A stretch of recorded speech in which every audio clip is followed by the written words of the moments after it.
Y bueno, por lo mismo les pido por favor que abran sus Biblias en el libro de Job, capítulo 21, versos 14 al versículo 15. Job está antes de Salmos.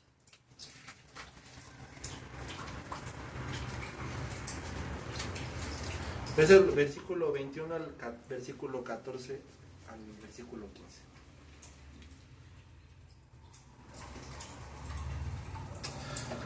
Padre, te damos gracias por este día. Gracias por cada persona, por cada oyente, por cada persona que nos visita.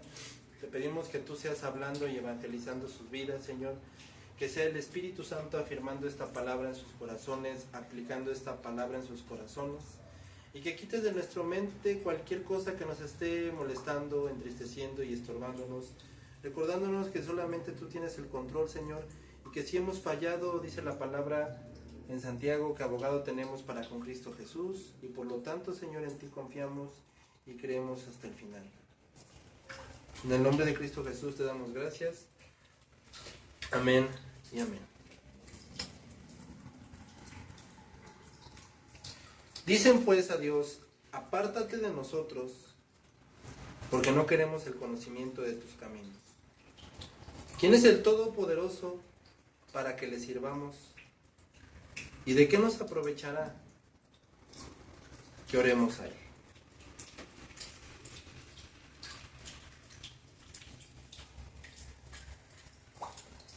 La principal explicación de la ignorancia y el rechazo de la Biblia que caracteriza a toda nuestra época, mis hermanos, es que ya no creen en una inspiración divina en un sentido único. ¿A qué me estoy refiriendo a esto?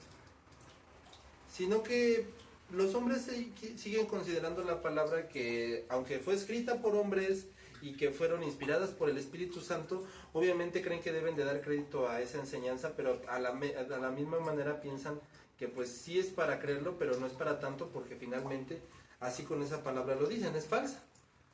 Por ejemplo, hace poco les adelanto que el siguiente miércoles estaremos empezando ya con la serie de Daniel, y próximamente los episodios estarán disponibles el día jueves a las 10 de la mañana. Entonces, si tú investigas mucho acerca de Daniel, hasta incluso lo dicen como si fuera una tradición, ¿sí? Como si fuera algo, un invento. Y aunque es claramente no un invento, sino que es algo verdadero, que es un libro totalmente cierto, hay mucha gente que no lo cree. Y no solamente es eso acerca del libro de Daniel, sino que al considerar la expresión de una fase de la historia, el desarrollo de la humanidad, sucedió hace mucho tiempo, piensan que estas cosas no tienen ninguna relevancia, que la Biblia ya no puede ser de interés general para los tiempos presentes, que tanto han avanzado y que requieren tanto ideas avanzadas, y en otras palabras argumentan que no es necesario todo esto, que no es indispensable llegar a esto. Entonces su propia antigüedad les priva de un valor del sentido real. Y es una conclusión con la que estamos absolutamente en desacuerdo. Porque si no creyéramos que esta es la palabra de Dios, seguiríamos creyendo que es el libro más importante de toda la tierra y que está por encima de todos los demás y que deben de leer los hombres. Y esta es la razón para que en su propia edad y antigüedad, embriagados por la teoría del proceso y del desarrollo, los hombres presuponen en la actualidad que un libro antiguo es un libro inútil, ¿sí? Que no es tan importante la Biblia, que pues para qué, pero si leyeran estos libros viejos con detenimiento, entenderían lo que dice Eclesiastés 1, versículo 9, que el incontable número de cosas que siempre se han pensado que eran completamente nuevas, pero cuya tremenda antigüedad descubren, hay dos particularmente importantes que nos recuerdan en este texto. La primera es la irreligiosidad y la impiedad, que no son absolutamente nada nuevas. Entonces quiero que recuerdes que hay un consenso general en cuanto al libro de Job es probablemente el libro más antiguo de la Biblia. La propia Biblia es el libro más antiguo que existe y es entre los libros que más contiene del Antiguo Testamento, es el libro de Job. Y aquí en este libro, tal cual se nos muestra, es donde Job declara y refuta el argumento de los impíos, y se nos recuerda la existencia de los impíos y de los religiosos, y tan solo este hecho es más que suficiente para responder y echar por tierra el hecho de que se basa de la persona media en la actualidad para rechazar el Evangelio de Jesucristo y de una vida piadosa. Entonces, No hay nada más patente de que el hecho de que la gran mayoría ni siquiera piensa en esta cuestión en absoluto. Simplemente dicen, no, gracias, ¿sabes qué? Pues la verdad no es para tanto. Y su idea es que en el pasado las personas eran ignorantes. Y su religión es el resultado de la ignorancia. Lo mismo sucede aquí. Hay gente que dice, es que los cristianos de antes eran más aguantadores. No es cierto. Siempre ha habido cristianos fuertes, siempre ha habido cristianos débiles, siempre ha habido herejías al por mayor y ha habido cosas que no. Dicen, es que en el 2008 no había tanta homosexualidad. No, en el 2008 el narcotráfico estaba a pedir de boca. Salías y te disparaban allá afuera. Yo no podía salir a la calle porque en cualquier momento me robaban para unirme a fuerzas a un cártel, teniendo 8 o 10 años. Ese era el país de antes.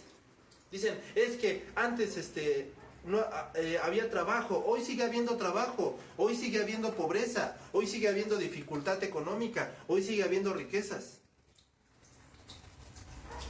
El problema sigue siendo el mismo. Dice la gente, no, qué suerte tenemos de vivir en este siglo y no en aquellos, y qué pena nos dan aquellos que nos precedieron. No ese es el supuesto, dicen, pero la religiosidad es casi tan antigua como la religión misma. La gente decía exactamente lo mismo en los tiempos de Job que en la actualidad. Decir que no creemos en Dios y en la religión y apartarnos de él, lejos de ser algo nuevo, moderno y actual, es una de las señales del progreso del siglo XX. Es simplemente demostrar que nos ajustamos completamente a algo que siempre ha sido cierto del género humano. Entonces, en toda esta época, este viejo libro nos dice, gusta de considerarse superior a todo lo que nos ha precedido. Aquí se nos muestra que la irreligiosidad no solo es nueva, sino que se expresa exactamente de la misma forma y siempre hace las mismas afirmaciones. El intelecto y el pensamiento están siempre del lado de la irreligiosidad, o que la religión vive y se desarrolla tan solo en la ignorancia. Dicen pues a Dios, dice Job, lo que dicen se afirma como conclusión de un proceso lógico, el resultado de una investigación y de un examen. En vista de lo que han considerado, llegaron a esa conclusión. Entonces, esas personas de los tiempos de Job afirmaron que como resultado de su pensamiento, habían calado a la religión, y esta afirmación sigue haciéndose en los mismos términos.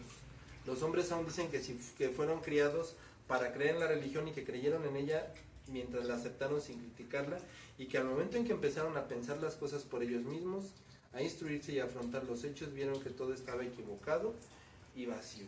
Y así generan sus propias pruebas que, por extraño que parezca, se expresan generalmente en formas de preguntas. En la actualidad, la mayoría considera el intelecto y la religión absolutamente incompatibles. Muchos contemporáneos de Job adoptaron la misma tesis. Otro presupuesto es que cuando un hombre se aparta de Dios y de la religión, es verdaderamente el mismo por primera vez, y se considera a aquellos que siguen siendo religiosos como presos de la tiranía. ¿Quién es el Todopoderoso para que le sirvamos?, dice nuestro texto. Consideremos el trasfondo de las preguntas y de los supuestos sobre los que se basa. Respecto a la afirmación del intelecto y del entendimiento, permítanme aseverar de manera muy franca que no hay nada más obvio en la irreligiosidad que lo superficial del pensamiento y su completa de una reflexión directa. Esto es una gran cuestión que se puede considerar bajo muchos aspectos y obviamente no tenemos tiempo para ellos en el transcurso. Si hay un Dios, debe de ser imponente, o si no es imponente, en cualquier caso es injusto, dice. Bueno, ¿qué sentido tiene pues adorarle y obedecerle? ¿De qué nos aprovechará que oremos a él? Ahí estaban los argumentos de los religiosos del tiempo de Job. No tienen un cariz particularmente moderno. ¿Y cuáles son los argumentos que proponen hoy en día las personas con la religión? ¿Por qué se han apartado las masas de ellas y viven la vida sobre las personas? ¿Sobre qué base tantos pasan por alto, rechazan y niegan a Dios? Los argumentos siguen siendo los mismos. Si hay un Dios y es un Dios de amor, ¿por qué permitió la Gran Guerra? ¿Verdad? Si hay un Dios, ¿por qué permitió el COVID-19? ¿Verdad? De los más comunes, ¿verdad?, que tú te puedes encontrar. ¿Por qué permitió Dios esto? ¿Y por qué aceptó esto? ¿Y por qué Dios dejó esto? ¿Verdad?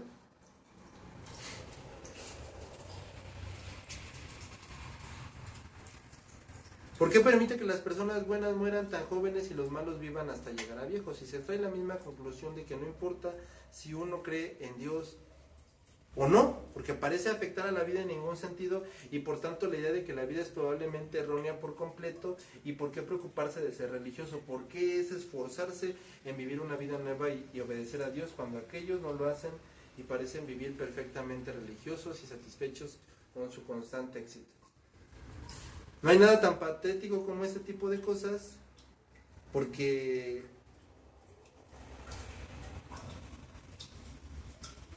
cuando nosotros analizamos estas cosas, podemos decir que es el mundo y toda su riqueza en comparación con eso.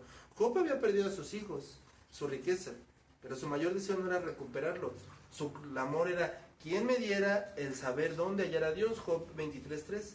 Pero el provecho no acaba simplemente en la audiencia. Dios bendice a aquellos que le sirven y le buscan, no como el mundo considera la bendición de una manera infinitamente más gloriosa.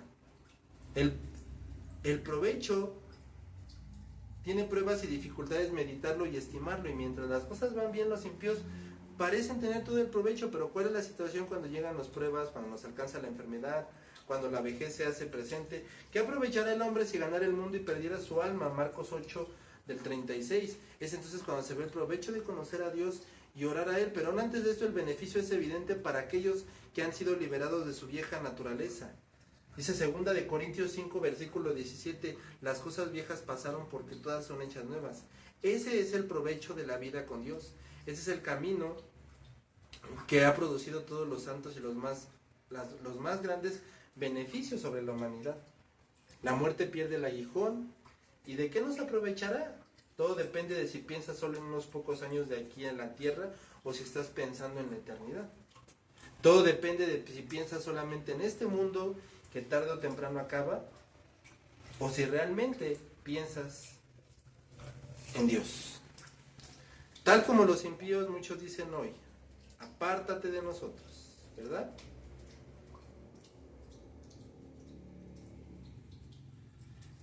Con esto concluimos. Porque no queremos el conocimiento de tus caminos, y se apartan de Dios imaginándose orgullosamente que su alejamiento puede afectar a la situación. O sea, de no te quiero y Dios ya perdió gente. No, Dios permanece. Mira, aunque tal vez parece que no hay mucha gente, dice Apocalipsis que una multitud cantó y adoró.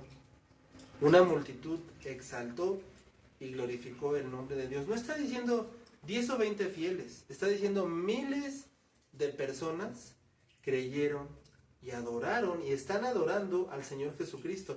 Y faltan los que lleguemos al día en que Él regrese. ¿Cuándo regresará? No lo sabemos, hermanos, pero sí sabemos con toda franqueza que Él volverá.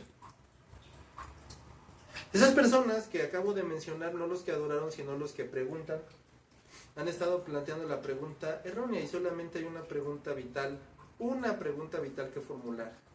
Y créeme que no es ¿de qué nos aprovechará? Sino la pregunta de Job: ¿quién me diera el saber dónde hallar a Dios? Ahora, hermano, escúchame muy bien. ¿Conoces a Dios?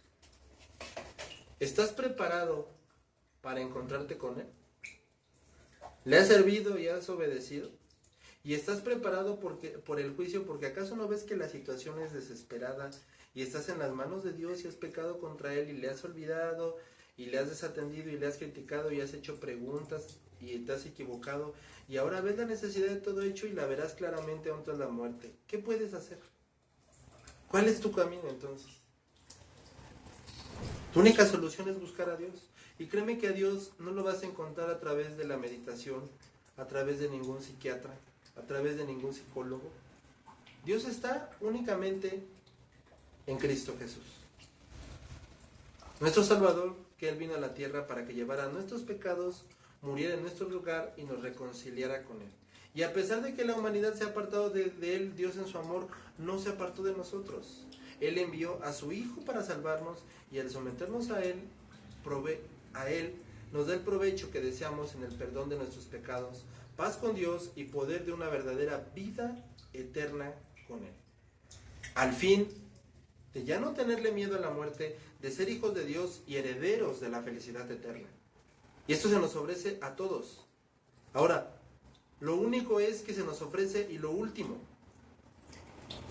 nadie puede dejar de decidirse, y nadie puede creer que esto es un juego. Y aunque mucha gente tal vez saldrá y terminará diciendo: qué buen juego, yo no jugué, Debo decirte que el ganador de este juego es Dios. Y Él ya ha decidido que si tú no decides hoy poner tu salvación en Él, terminarás tarde o temprano en el infierno. Y si tú decides creer como tu único Salvador, déjame felicitarte porque has tomado la mejor decisión.